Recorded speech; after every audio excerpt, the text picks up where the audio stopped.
अस्सलामुअलैकुम स्टूडेंट, उम्मीद करती हूँ आप सब खैर आफियत से होंगे। स्टूडेंट, आज की इस वीडियो में हम पढ़ेंगे क्लासिफिकेशन ऑफ न्यूरोट्रांसमीटर्स के बारे में। लास्ट वीडियो में हमने साइनेप्स को समझा था, तो उसमें हमने डिस्कस किया था न्यूरोट्रांसमीटर्स को। न्यूरोट्रांसमीटर बेसिकली क्या होते हैं स्टूडेंट? एक केमिकल होते हैं जो कि वेसिकल्स में मौजूद होते हैं, साइनेप्स के वेसिकल में, और वो नर्व इम्पल्सेस को, सिग्नल्स को स्मूथली ट्रांसमिट करने में मदद दे रहे होते हैं। ठीक है, अब इन्हीं केमिकल्स की कुछ क्लासिफिकेशन होती है, यानी न्यूरोट्रांसमीटर्स की कुछ क्लासिफिकेशन होती है। सही है, neurotransmitters are divided into two types.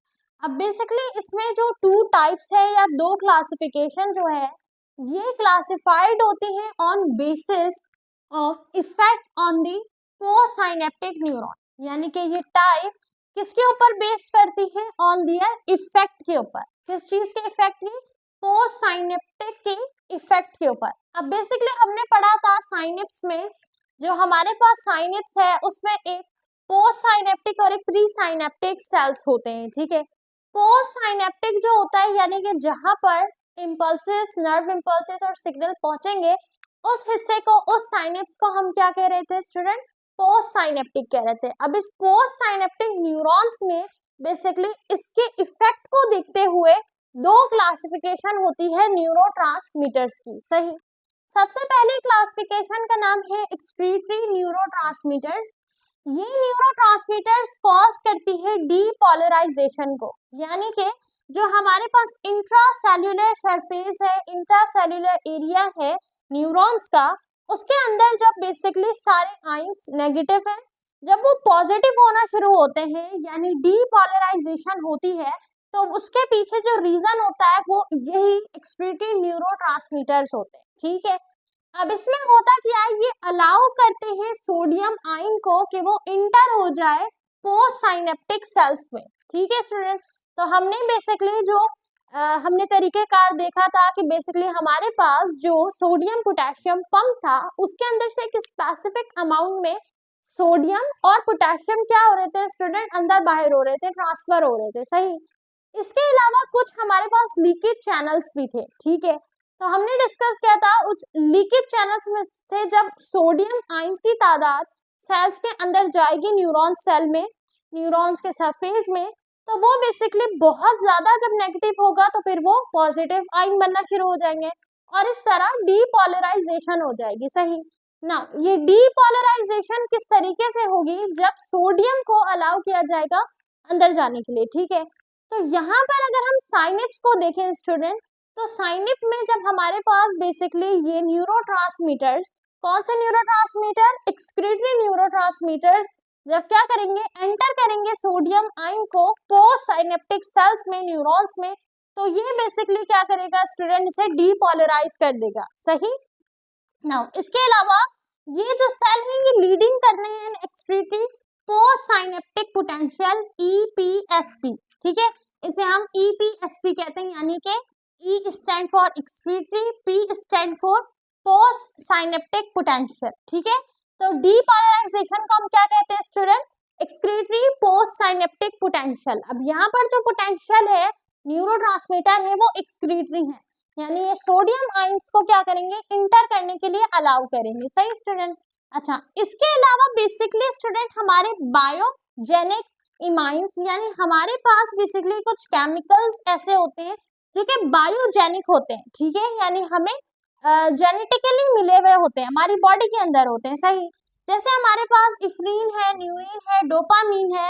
Dopamine basically ये इन्फ्लुएंस करता है हमारे मूड को, अटेंशन को और लर्निंग बिहेवियर को। ठीक है, तो डोपामीन बेसिकली क्या कर रहा है? हमारे मूड को, अटेंशन को देख रहा है। सही, अब ये डोपामीन इम्बैलेंस जब होता है तो उसका लिंक होता है एक डिजीज के साथ, यानी जब हमारी बॉडी के अंदर जो कि बायोजेनिक हमें डोपामीन मिला हुआ है, जब वो डोपामीन बेसिकली इम्बैलेंस होगा तो वो किसे लिंक करेगा? डिजीज को लिंक करेगा, डिजीज को कॉज करेगा। सही है स्टूडेंट, तो बेसिकली यहाँ पर इन सब के पीछे जो मेन रीजन है वो किसका है? न्यूरोट्रांसमीटर्स का।